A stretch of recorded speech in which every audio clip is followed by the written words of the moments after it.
We need to get into V potentially getting into a lot of trouble after this W Korea event, as several dating rumors have come out. We're about to address one of those today. We also have people saying that Jennie's label should take legal action, as well as JK crying that he wishes for people to leave him alone. So hey Dumplings, it's Dave Disci. Let's get into it.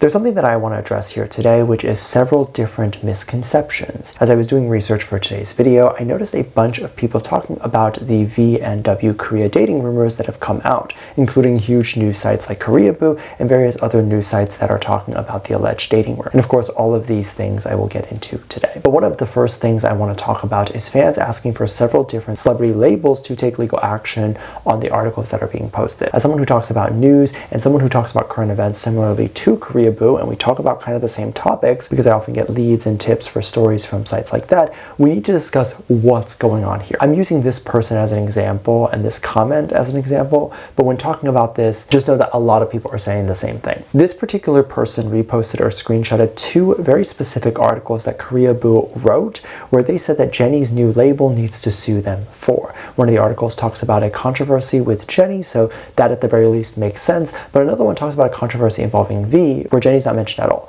So obviously, as you can see here, there isn't really a reason, or it doesn't even make sense for the label to take legal action on V, because even if V and Jennie were in a relationship together, which I don't particularly know if they are, it doesn't mean that the label can take legal action on both of their behalves. V is not part of the label. There is nothing that the label can do. In fact, Hybe would probably be able to stick in there and take legal action on Jennie's label if they decide to take legal action on behalf of V, because her label does not, quote, own V. And I say that obviously a little bit more crudely, because then that drives the point home more clearly. So I think obviously there's been a little bit of a misconception within the community on what legal action means and who can take legal action on who. And the bottom line is, if you even look into these articles, they're not articles that have any malicious intent. If you actually sit down and read it, the articles just talk about rumors and rumors that exist already. The thing that I don't understand about people who are saying that these news sites report on false information or they're making up rumors is that if you just simply read the article, they'll show you screenshots or tweets and comments that are being said in the article. They can't write an article if those examples or tweets of what people are saying aren't there.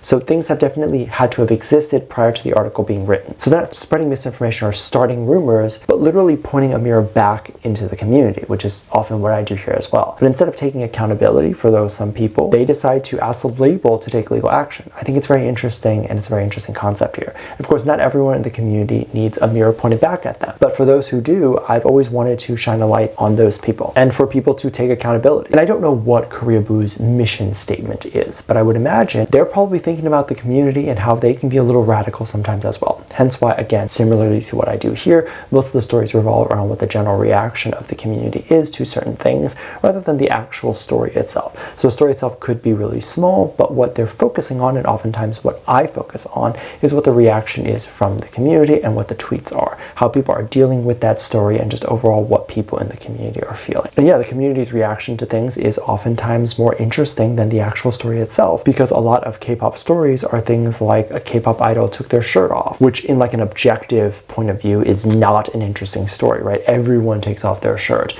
But what are people's reactions to that? What is my reaction to something like that, right? So these are things that I like to talk about, and what a lot of Korean news sites and Korean media sites like to talk about as well. So if it is something that infuriates other people, I would imagine it's because it's pointing a mirror back at them. Recently, a lot of people were a little bit scared, scarred, or concerned about JK's mental health. He shared various different songs on his Instagram story, and a lot of those songs were sad. I haven't looked into every single one of them, but the majority of the ones that I looked into, they are sad. So I'm gonna say that some of them, or the majority of them, are sad. One of them he posted was a song by B. Miller. I love her. She's fantastic. She's a great singer. She's a great voice. She's a very unique voice. And of course, she has pretty amazing song lyrics. One of the songs that JK posted was from 2018 called I Can't Breathe. The song is fairly repetitive, but there are bits and pieces of the lyrics that are very meaningful. One segment says this: how can I live in the moment when my thoughts never feel like my own and don't know how to admit that I'm broken? This could be several different things and can be interpreted in several different ways. Obviously, however B wrote it, that's up for your interpretation,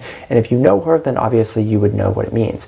But the lyrics could mean something entirely different to JK himself, with some people saying that it could be a reflection of how he feels about fame. It could also be a reflection of how he feels currently, and he might be depressed. That line, when thoughts never feel like my own, could also be a reflection of people telling him how to feel about things. Being famous and constantly hearing about how things need to be done and how to base your actions around how other people are going to feel about your actions. This is obviously not a healthy way to live life, but similar to the song, it's a message about how he doesn't feel like anything is his own. Could this be a message that he doesn't want to be left alone and he is feeling a little bit depressed right now, or this is more so a hint of what type of music is to come? Is he binging these types of songs because this is the type of music he wants to write? I would say that that's probably more likely, if I'm going to be honest. Can he feel depressed? Absolutely, but he's not exactly constantly posting Korean songs. He's posting English songs, and given his English skills, he probably would still need a translator or an AI software to really break down and understand these lyrics properly,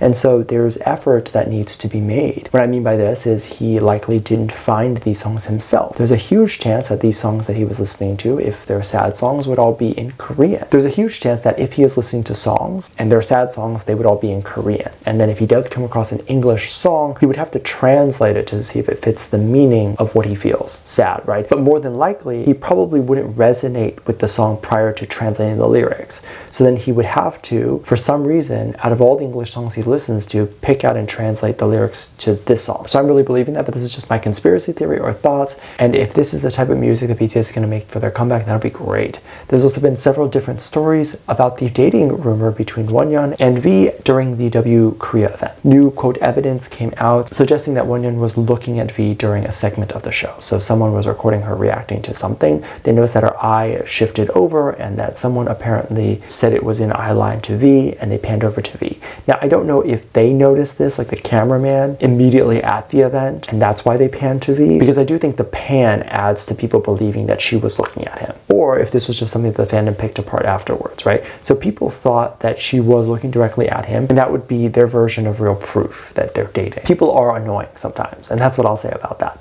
Of course, this rumor is built on top of the fact that it was believed that V and her were seen eating dinner together prior to this. People were saying that they were sitting at the same table due to things like the markings of the wood, as well as their particular hardware that they were allegedly both using. And if you piece these pieces of evidence on top of each other, it will feel slightly stronger. I'm not saying it's legitimate. I'm saying it, for example, might go from 0.5% to maybe 0.7%, if it's even that. So essentially nothing. But if you take these things apart, it's literally nothing. Wonyoung turning over to CV was not a sign of a dating room, but simply the fact that that's where the cameras are turned to. They might all be looking at something. So they're either looking at the stage, which is also very possible, or they're looking at TVs there, which could have been recording them. So the cameras were recording them and they were being shown on TV. But either way, they were looking at something, and it's quite clear, at least in my opinion, if the TVs were showing someone that was sitting a few tables away, I would be looking at that. Why look at the TV when I can see a live person? Eye contact is wild. Now a lot of people have to come out and deny that eye contact even happened. And of course, that's also really possible too. She could be looking at someone else. They are seemingly a few tables away, so she could have been looking at anybody. But I always feel like the community focuses on the wrong thing to defend. Saying she's not looking at him leaves room for people to say, well, I believe she is. However, questioning the fact that eye contact does not and cannot mean dating would leave no room for interpretation or any opinion.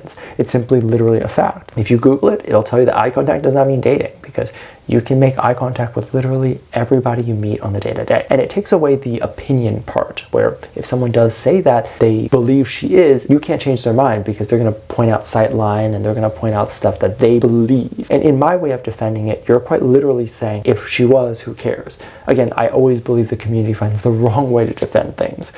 Let me know what you think. Let me know your thoughts. Make sure you check out Patreon. I'll leave a link at the top of the description. Thank you so much for this lovely comment right here. Love you. Bye.